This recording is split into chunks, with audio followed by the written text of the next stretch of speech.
So, continuing our discussion on archetypes, let's talk about the shadow.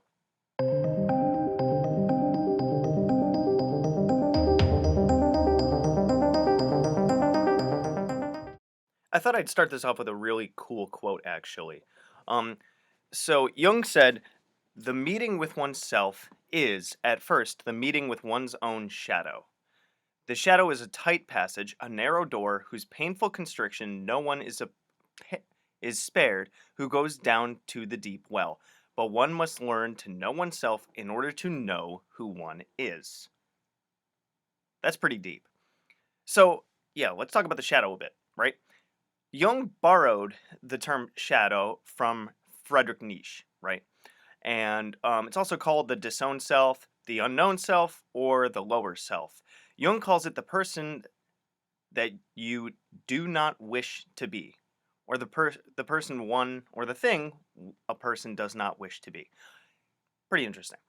So it's really the repressed parts of us, which can be our repress negative qualities that we don't want to acknowledge, or even positive qualities that we don't want to acknowledge. So when you think about the shadow, you don't necessarily want to just think of it as bad stuff, which a lot of people can, tend to equate it to because shadow is bad, right? That's like the stereotypical archetype, but I'm kind of talking the real archetype here.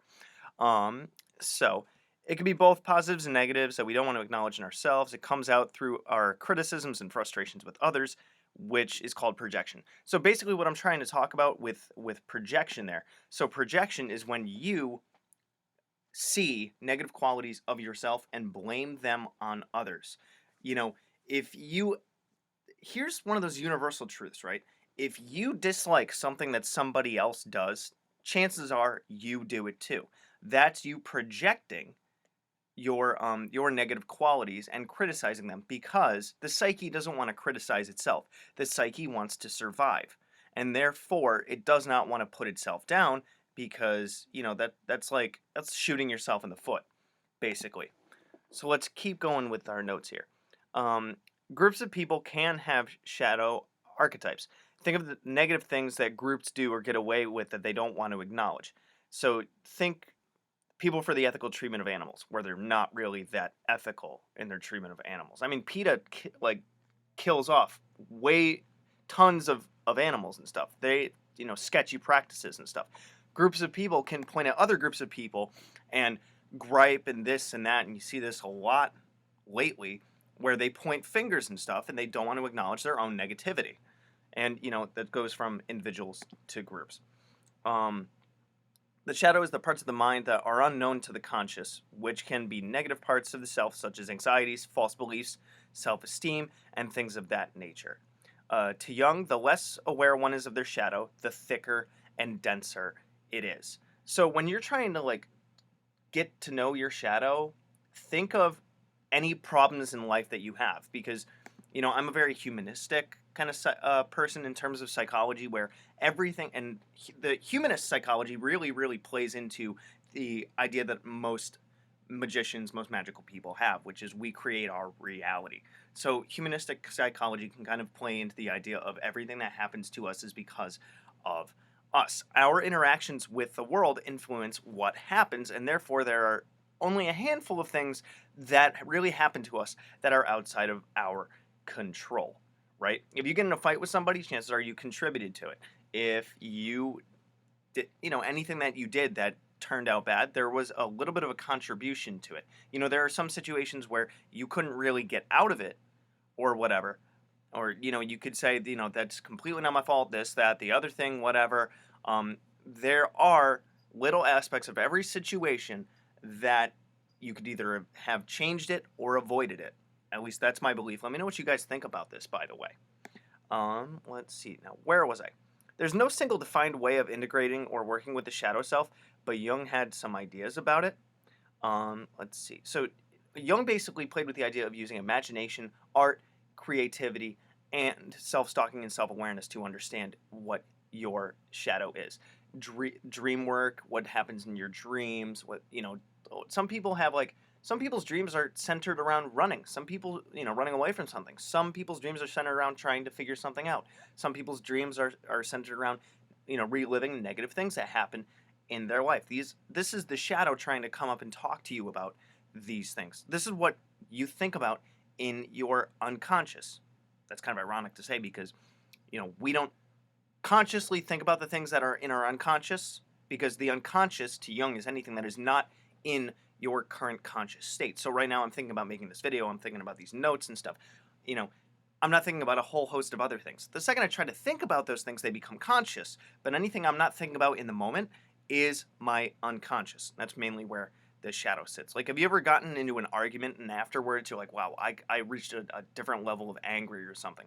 Your shadow came out because you were kind of the gatekeeper, let's say, was bypassed by the unconscious, right? Now, where was I? So yeah, I get another quote from Jung. So there is no generally effective technique for assimilating the shadow. It is more like diplomacy or statesmanship, and it is always an individual matter. First, one has to accept and take seriously the existence of the shadow. So we really have to be aware that we have negative qualities, right? Second, one has to become aware of its qualities and intentions. This happens through conscious attention to moods, fantasies, and impulses. This is also known as self-stalking. Third, a long process of negotiation is unavoidable. So the idea is really study what your behaviors are, what your reactions are, the ways that you think about doing things, your drives, your impulses, what your cravings are for different things, what your reactions are to certain situations. All those feelings that are pushing you to do something, that is your unconscious, and in this concept, your shadow, trying to dictate your actions, especially if they are things that you don't exactly want to do. Like people that have anxiety, they don't want to feel anxious, right? If you are in a situation where you know you should stick around and push through it, but all you can feel like doing is running, that is your shadow wanting you to run. You have to work with that and really slow down and acknowledge that feeling and make it a conscious feeling, kind of explore it, get Socratic with it. Why? Why do I feel that way? And then you get an answer. Why? Get an answer. Why? Get an answer. Why? You can go deeper and deeper and deeper and deeper, right? Until you rationalize your feelings, which makes them conscious, and then you can deal with it. So not working on the shadow can mean it doesn't stay in check and can override the ego. You find this often with addicts when they go on autopilot to get their fix. For example, encountering your shadow is critical to what Jung called individuation, which you can relate to Maslow's self-actualization on the top of his hierarchy of needs, where you understand all aspects of yourself and are therefore aware of how you think, feel, and act, and you're in control of it. In short, individuation is the goal of the Simon Necronomicon gatewalking and other path-working systems. And it really should be the goal of any magical practitioner to understand all your drives and all of your feelings and what makes you do what and what makes you feel what, because that is your own energy. That is something that is trying to control your life. That is not your conscious effort, right? And we create our reality. Shouldn't we be conscious about everything that we do so we can create the reality that we want rather than our unconscious creating it for us? So in Magick, it's important to understand your shadow archetype because it's everything that holds your energy back, distracts you, and sabotages your efforts to create magical results.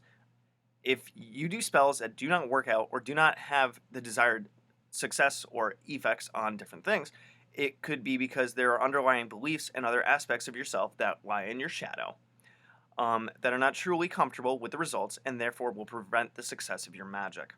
So I got another quote for you.